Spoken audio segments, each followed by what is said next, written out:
On June 17, 1994, a bizarre and unforgettable scene unfolded on the freeways of Los Angeles. A white Ford Bronco, not in a high-speed chase, but a slow, almost surreal procession, captivated the entire nation. 95 million people watched, glued to their screens, as police followed the vehicle. Inside was O.J. Simpson, a beloved football hero, an actor, a national icon. He was supposed to turn himself in for the murders of his ex-wife, Nicole Brown Simpson, and her friend, Ron Goldman. Instead, he became a fugitive on live television. This single event was just the beginning of what would be dubbed the trial of the century, a spectacle that would forever change America's relationship with the media, the justice system, and celebrity. The story really begins 5 days earlier, on the night of June 12th. Nicole Brown Simpson and Ron Goldman were found brutally killed outside her Brentwood condominium. The crime scene was gruesome, and the evidence quickly pointed towards O.J. Simpson. A history of domestic violence allegations against him resurfaced, painting a dark picture that contrasted sharply with his public persona. The Los Angeles Police Department, or LAPD, felt they had an open and shut case. They had a trail of blood, hair, and fiber evidence that seemed to lead directly to Simpson.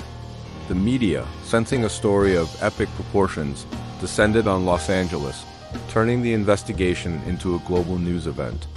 Every detail, every rumor was broadcast to a public hungry for information. With his arrest, O.J. Simpson assembled what was famously called the Dream Team of defense attorneys. This wasn't just any legal team.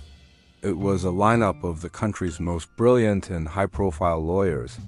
Leading the charge was Robert Shapiro, initially, but the commanding presence of Johnny Cochran soon took center stage. He was joined by F. Lee Bailey, a legendary and aggressive litigator, Alan Dershowitz, a Harvard law professor and expert on appellate law, and Barry Scheck, a pioneer in DNA evidence.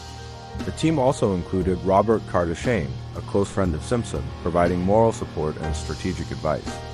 Their goal was singular: create reasonable doubt, and their strategy was revolutionary. They decided to put the investigation itself on trial, targeting the LAPD for alleged racism and incompetence. On the other side stood the prosecution, led by District Attorney Gil Garcetti. The public faces of the prosecution were Marcia Clark and Christopher Darden. Clark was a tough, experienced, and meticulous prosecutor who believed the mountain of physical evidence was insurmountable. Darden was a passionate and eloquent lawyer who felt the personal weight of the case, especially its racial dimensions.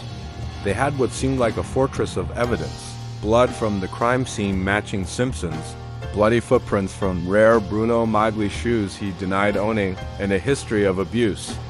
Their strategy was straightforward: follow the evidence. They believed the facts would speak for themselves and lead to a conviction. The stage was set for an epic courtroom showdown, a battle of brilliant legal minds in front of a global audience. The trial began in January 1995 and immediately became a national obsession. Every day, the courtroom proceedings were televised, turning lawyers into celebrities and witnesses into household names. We met Cato Kalin, the quirky houseguest whose testimony was more about his laid-back lifestyle than any hard facts. We were introduced to Detective Mark Foreman, whose credibility became a central battleground of the trial. The prosecution meticulously laid out its timeline, presenting hundreds of exhibits and calling dozens of witnesses to build their case. They walked the jury through the trail of blood, explaining the DNA findings and trying to connect every single dot for them. But the Dream Team was relentless. They attacked every piece of evidence. They argued the crime scene was contaminated, that evidence was mishandled, and that the police work was sloppy. They cross-examined witnesses for days, poking holes in their testimonies and creating alternate narratives. Their most explosive strategy, however, was playing the race card. Johnny Cochran argued that the case against Simpson was not about evidence, but about a racist police department trying to frame a successful black man. This narrative reached its peak with Detective Mark Foreman. The defense unearthed tapes of Foreman using racial slurs and bragging about framing suspects, effectively destroying his credibility on the stand. His repeated denial under oath that he had used the N-word in the past 10 years, later proven false, was a devastating blow to the prosecution. Then came the moment that would be forever etched in legal history. The prosecution, in what they thought would be a dramatic case-closing move, asked Simpson to try on a pair of leather gloves. One was found at the crime scene, and its mate was found at Simpson's estate, both soaked in blood. The moment was pure theater. In front of the jury and millions watching at home, O.J. struggled to pull the gloves over his hands. They appeared too small, too tight. He grimaced and held up his hands, showing they didn't fit. It was a visual that was simple, powerful, and disastrous for the prosecution. In his closing arguments, Johnnie Cochran turned this moment into one of the most famous lines in legal history. "If it doesn't fit, you must acquit." This simple phrase captured the essence of the defense's strategy, to create doubt one piece at a time. The gloves became a powerful symbol of that doubt. After nearly 9 months of testimony, the jury was sent to deliberate. The world held its breath. The prosecution was confident. The defense was hopeful. On October 3, 1995, after less than 4 hours of deliberation, the jury reached a verdict. The speed of their decision stunned everyone. The verdict was read, "Not guilty." The courtroom erupted. Simpson's family and the Dream Team celebrated, while the families of Nicole Brown and Ron Goldman were visibly devastated. Across the country, the reaction was sharply divided, largely along racial lines. Many in the white community were shocked and outraged, feeling that a murderer had walked free. Many in the black community saw the verdict as a victory against a corrupt and racist justice system, a symbolic payback for decades of inequality. The acquittal didn't bring closure. It exposed a deep and painful rift in American society. The not guilty verdict was not the end of the story. The Goldman and Brown families filed a civil lawsuit against Simpson for wrongful death. In this trial, the standard of proof was lower a preponderance of the evidence rather than beyond a reasonable doubt. The civil trial was a different beast.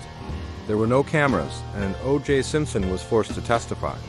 In 1997, the civil jury found him liable for the deaths of Nicole Brown Simpson and Ron Goldman and ordered him to pay $33.5 million in damages. So, in the eyes of the criminal court, he was innocent, but in the eyes of the civil court, he was responsible. This dual verdict only added to the complexity and controversy of the case. The legacy of the O.J. Simpson trial is vast and complicated.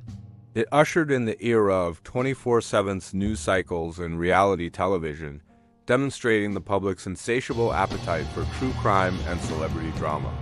It put DNA evidence on the map for the general public, but also showed how it could be challenged in court.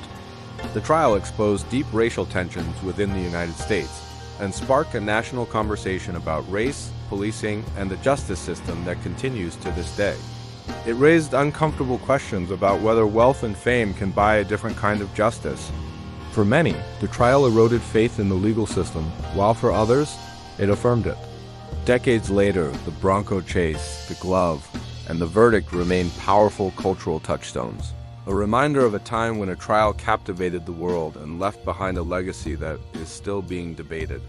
Thank you for watching.